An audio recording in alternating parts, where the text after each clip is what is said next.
What's up, guys? This is Aaron from WINECULT, and I want to welcome you to another bottle breakdown.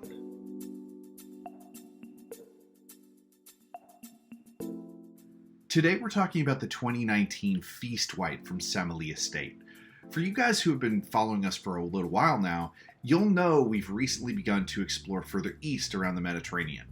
And this is exposing us and our members to some of the oldest wine-producing regions in the world. And it's impossible to talk about old world wine production without mentioning Greece. Now, when people have a god devoted to wine and fancy parties, you can probably bet they're taking it pretty seriously. This particular Grecian white is 90% Moschofiero and 10% Rhoditis.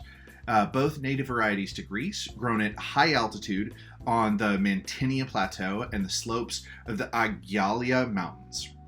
Now, the grapes were hand-picked and then chilled to about 7 to 8 degrees Celsius in cold storage before ultimately being pressed.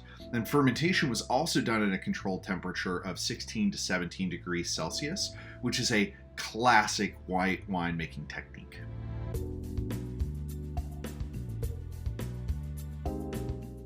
Semeli is a beautiful estate in Koutsi, in the northern part of the Peloponnesian Peninsula. Now, there's a long tradition of winemaking across Greece, but especially on the Peloponnesian Peninsula, where vineyards have been planted on the steep hillsides for thousands of years. The Koutsi region in particular is very hilly and is considered one of the premier crus of the wider Nemea appellation.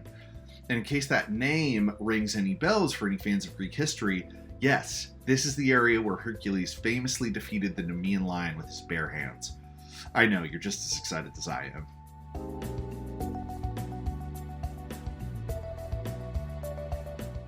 Nemea is arguably Greece's most important red wine producing region. Wine growing in Nemea dates back to at least the 5th century BC, although the exact date is a little hard to pinpoint. So the process that Semeli is using to produce has been honed over literally thousands of years of tradition. Add to that, there are only about 40 vineyards within the entire appellation, so it's really only a few handful of producers who are keeping the torch lit. Compare that with the over 280 producers in Santa Barbara County alone. There's just an incredibly rich history to the winemaking in this region that probably deserves a video all its own.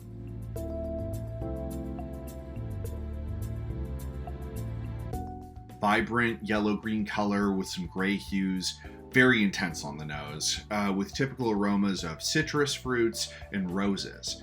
It's very well balanced. The palate has some mild acidity and a very smooth finish.